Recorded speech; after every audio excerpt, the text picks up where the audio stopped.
welcome to my channel. I know I haven't posted a video recently, and that's because I have started with my courses again, and I am going to upload more often now, but I wanted to get adjusted to my new schedule. This video is a reflection on my first 2 weeks of my 2L year, and for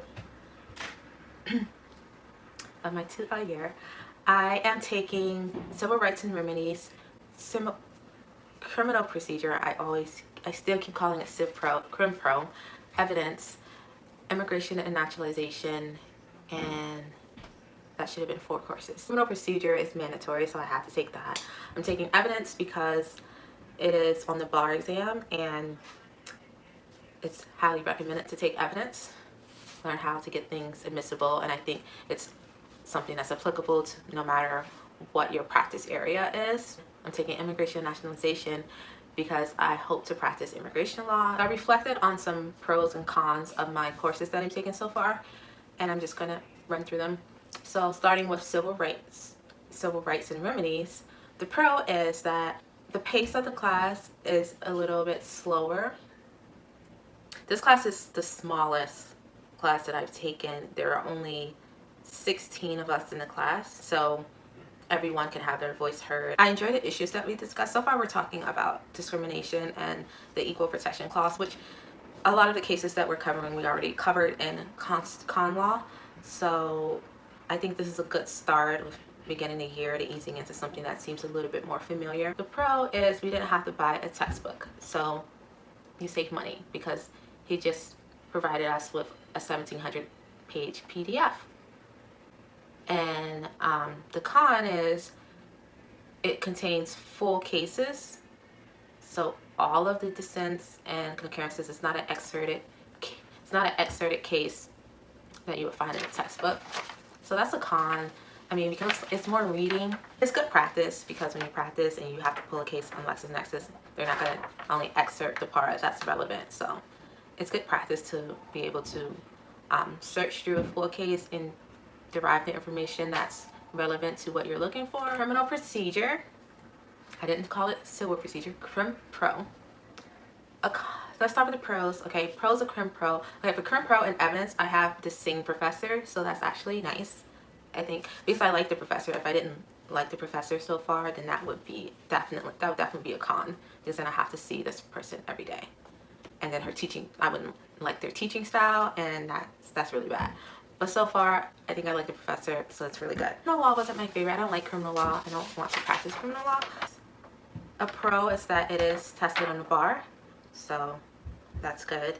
A con for Evidence, so far we have not covered any cases, and so the test book that we're using, I'm not 100% sure if there are cases in there. Like, I haven't had to brief a case for Evidence, which is what I'm used to doing.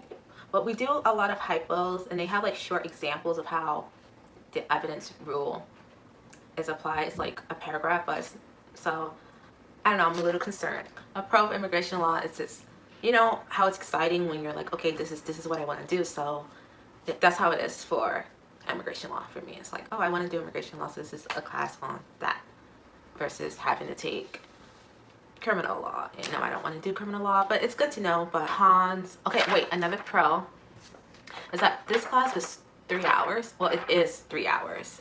That's a pretty long time to be sitting on Zoom. But what's good is that we don't sit the whole 3 hours. She assigns like other videos and assignments on Canvas, so we would do that before class, so that the time you spend like turning those assignments and doing additional videos and reading or whatnot kind of makes up for that extra hour. And a con also relates to that because I just don't like the times that the assignments are due. The class is on a Wednesday at like, I don't know, it's on my calendar. It's on a Wednesday like afternoon, and then the assignments, like if it's a written assignment or a discussion post, is due Tuesday at noon, and that's just like an awkward time. Last class, we were talking about plenary power, and it was we were reading a case, and the case mentioned that they denied entry to an immigrant because of the Passport Act. And we have not yet studied like what the Passport Act is. I'm not sure if we're actually going to cover it. But one of my classmates, her question was whether the Passport Act was still in effect.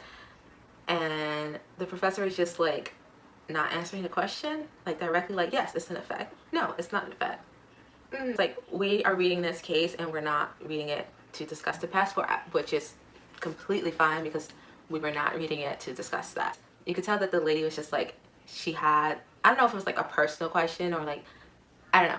She was just like, just, you know, I was just curious. Like, it was just kind of like a little back and forth between the professor and her about like the professor not giving her a direct answer, which is common in law school. They don't really give direct answers sometimes. A lot of times it depends. Until she was like agitated, and I guess she could have went to office hours. Yeah, I think that's just in general when like we're doing class discussions, like one of my pet peeves or like some questions are made for office hours. Also, it could like confuse others. I get that you have a question and like people bringing their ideas to the floor is good, but sometimes like when other people ask questions and it's not directly on there, and sometimes like, oh, okay, I learned something new based on your questions, and other times it's like what are you talking about? You just confused me. Oh, speaking of classmates, I finally get to see people from other sections, which is like, wow, who are these people? I have a lot of people that were from my section in a lot of my classes, which is cool, but it's really cool because one of my classes we have to do a group assignment, and so one of my classmates hit me up before and was like, partners, yes, okay, cool, that's done. One thing that happened, like probably like the second class, my professor spent like 15 minutes because he couldn't get us out of the Zoom waiting room. Like, some people said they probably would have like left, but he was emailing us and saying, hey, hold on, I'm struggling with getting the Zoom together. But overall, I do feel like professors are a lot better with using Zoom. Like they're like, a lot of them are used to it now. Aside from civil rights, because he assigns the full case, of reading I have is a lot more manageable. That could also be because I don't have legal research and writing anymore, which used to suck up so much time. And you had like actual assignments due every week, quizzes we had every week. That just used to take up so much time. So not having that is like a huge relief. Except for evidence, where I think my class size is about 76. Classes are a lot smaller. I mentioned civil rights was 16 students, and I think my other classes have about close to 30-40 students. The thing is, you do get called on more often. I did get called on already for hypo and evidence. Oh, okay. So it was this hypo where two people got into a fight, and my job, I only probably had like one job. You know how you have one job and you mess up that one job? That sort of was me. Okay, so what happened was, all I remember saying is like, okay, there's like, you know, Sam and David, they get into a fight. And then I think Sam is suing David. And that's all I kind of heard. I was listening. And so I think that what happened was when she called my name, then I was like,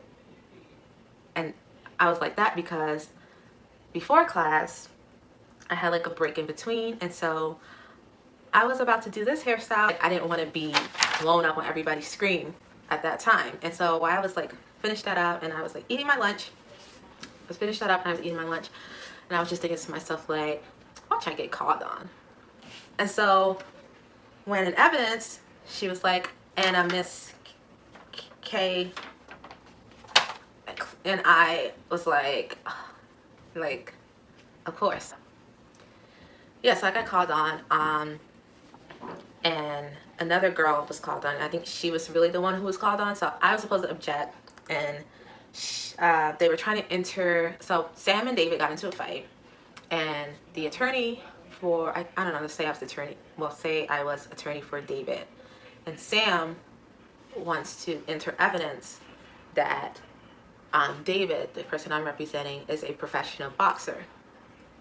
And so I'm objecting to that using irrelevance. She was, I guess, the other attorney, and was saying, you know, I want to enter evidence that David is a professional boxer, and I said objection, relevance. And then she was like, you need to make it more theatrical. This is a performance. And I was just like,